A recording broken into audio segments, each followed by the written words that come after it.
사도신경으로 신앙 고백 드리시겠습니다. 전능하사 천지를 만드신 하나님 아버지를 내가 믿사오며 그 외아들 우리 주 예수 그리스도를 믿사오니 이는 성령으로 잉태하사 동정녀 마리아에게 나시고 본디오 빌라도에게 고난을 받으사 십자가에 못 박혀 죽으시고 장사한 지 사흘 만에 죽은 자 가운데서 다시 살아나시며 하늘에 오르사 전능하신 하나님 우편에 앉아 계시다가 저리로서 산 자와 죽은 자를 심판하러 오시리라.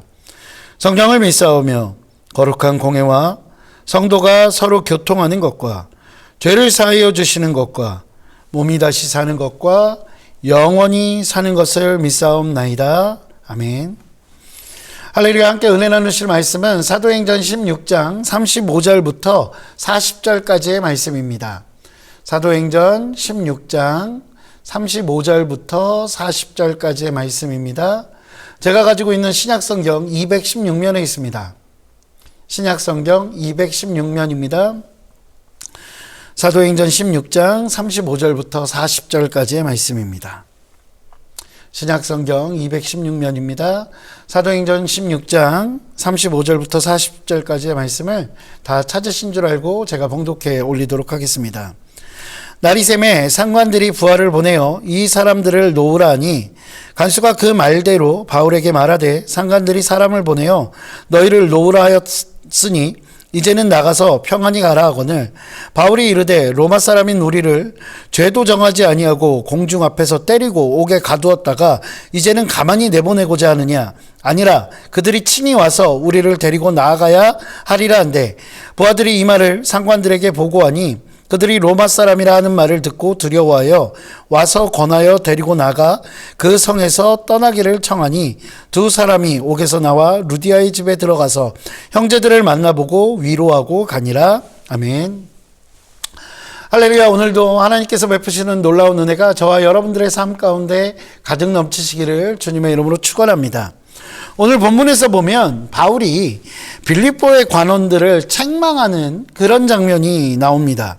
잠시 전까지만 해도 빌립보 관원들에 의해서 옥에 갇히고 매맞고 온갖 억압을 받았던 그 바울과 실라, 정말로 죽을 뻔했던 그 바울과 실라였는데 이 본문에서는 전혀 다른 바울의 모습이 나타나고 있습니다. 어찌된 상황일까요? 지난번에 말씀드렸던 것처럼 지금 현재의 상황은 이런 것입니다. 감옥에 갇혔던 바울과 실라, 그 귀신 들린 여종을 그 귀신을 쫓아내서 그 주인들에게 고발당해서 매맞고 감옥에 갇혀 있었던 바울과 실라였습니다. 그런데 그들이 밤에 하나님을 찬양하고 있을 때 그곳에 큰 지진이 일어나서 옥문이 다 열리고 감옥의 문이 전부 다 열리게 되고 그리고 그들을 잡고 있었던 착고와 모든 쇠사슬들이 다 풀렸던 것으로 보입니다. 그리고 나서 간수들과 함께 간수들에게 복음을 전하고 그 가족들에게 복음을 전하고 그 가족들에게 이르기까지 침례를 베풀어 복음을 전한 이후 그들은 다시 감옥으로 돌아온 상황인 것 같습니다. 그런데 그런 상황 가운데서 이제 오늘 본문이 이어지게 됩니다. 간수들의 상관, 그 간수들의 상관은 아마 간밤의 이야기를 듣게 되었을 것입니다. 큰 지진이 일어나서 그들이 전부 풀려났으나 도망가지 않고 그곳에 있었다라는 이야기들을 분명히 알고 있었을 것입니다.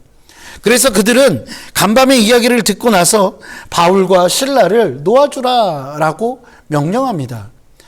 사실 이 사도행전을 기록했던 누가는 왜 그 상관들이 바울과 실라를 놓아주라고 했는지 자세하게 기록하고 있지는 않습니다. 그러나 우리는 두 가지 정도로 미루어 짐작할 수 있습니다. 첫 번째는 지난밤에 있었던 커다란 지진과 연결해서 보는 것입니다.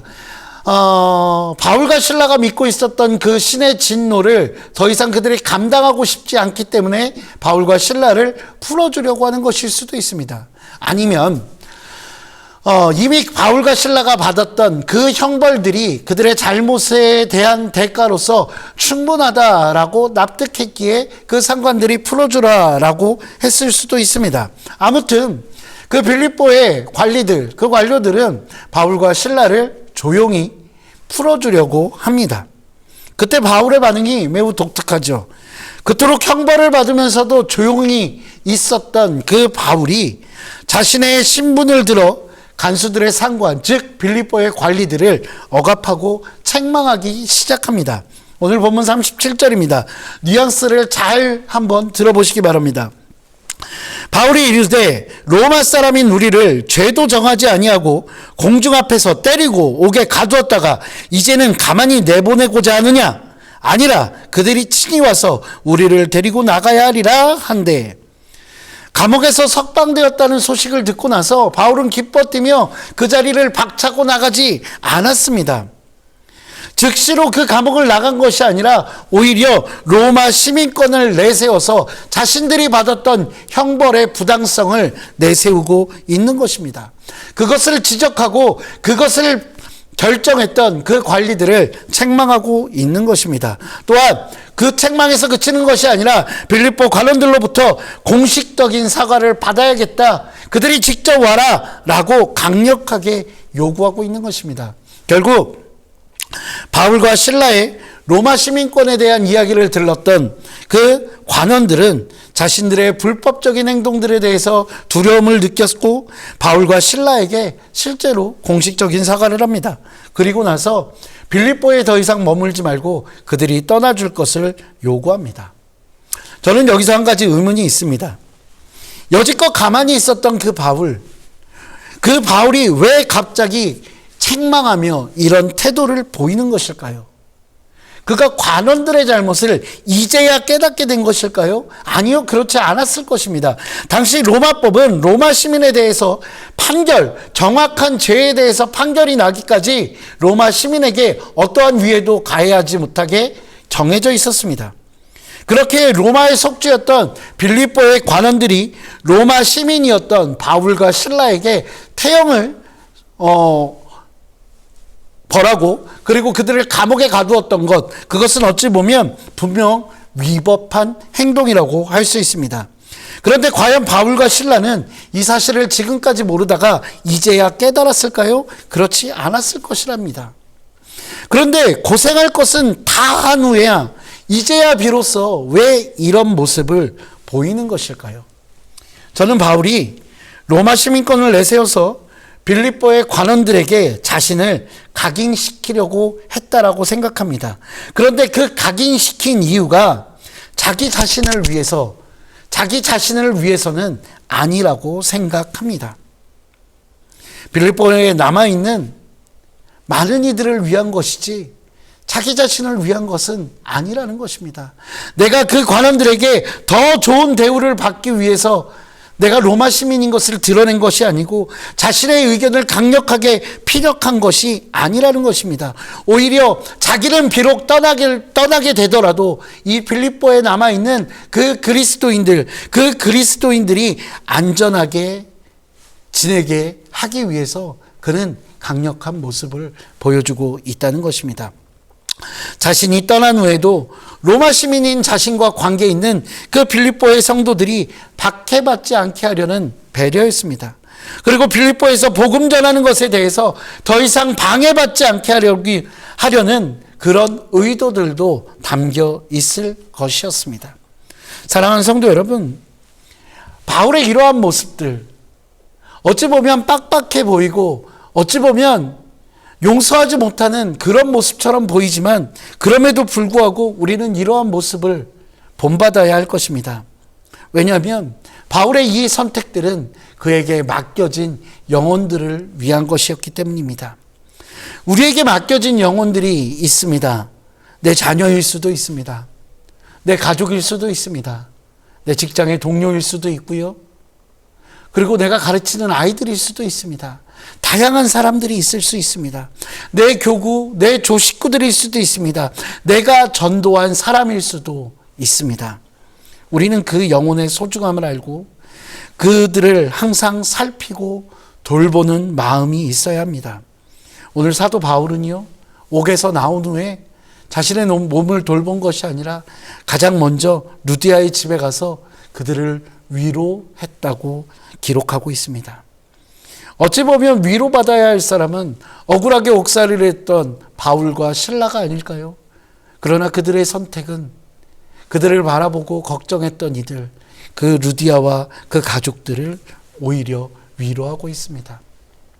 저는 이것이 목양이라는 생각이 듭니다. 그리고 이 목양이라는 것, 이것은 목회자에게만 주어진 사명이 아니라 성도들에게는 모두에게 주어진 사명이라고 생각합니다. 먼저 예수를 믿은 자로서 주님께서 보내신 귀한 영혼들을 위로하고 아끼고 그리고 그들을 보호하는 귀한 사역, 가르치는 그 귀한 사역, 내 이웃을 내 몸과 같이 사랑하는 그 귀한 사역, 그 사역이 바로 목양입니다.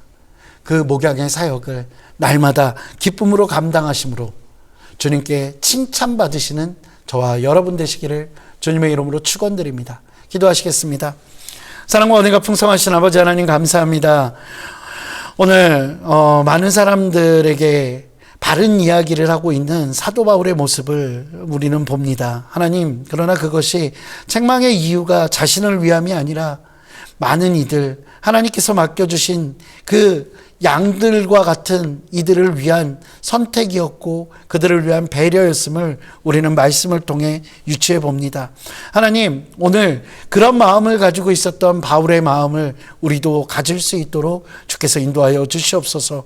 마치 예수께서 이 땅에 오셔서 아버지 많은 이들을 돌보았던 것처럼 오늘 바울이 그 예수 그리스도를 닮은 모습으로 많은 이들을 위로하며 나아가고 있습니다. 하나님, 우리들도 누군가의 위로자가 되게 하여 주시고 또한 우리의 행동 하나하나가 나 자신을 위한 것이 아니라 다른 이들을 위한 행동이 될 수 있도록, 그것이 우리의 삶의 기쁨이 될 수 있도록, 그래서 하나님이 우리로 인해 기뻐하실 수 있도록 만들어가는 귀한 하나님의 사역자요, 귀한 하나님의 자녀로서 살아갈 수 있도록 주께서 인도하여 주시옵소서. 주님 감사합니다. 이 모든 말씀 우리 주 예수 그리스도의 이름으로 기도합니다. 아멘. 하늘에 계신 우리 아버지여, 이름이 거룩히 여김을 받으시오며 나라가 임하시오며 뜻이 하늘에서 이루어진 것 같이 땅에서도 이루어지이다. 오늘 우리에게 일용할 양식을 주시옵고 우리가 우리에게 죄 지은 자를 사하여 준 것 같이 우리 죄를 사하여 주시옵고 우리를 시험에 들게 하지 마시옵고 다만 악에서 구하시옵소서. 나라와 권세와 영광이 아버지께 영원히 있사옵나이다. 아멘.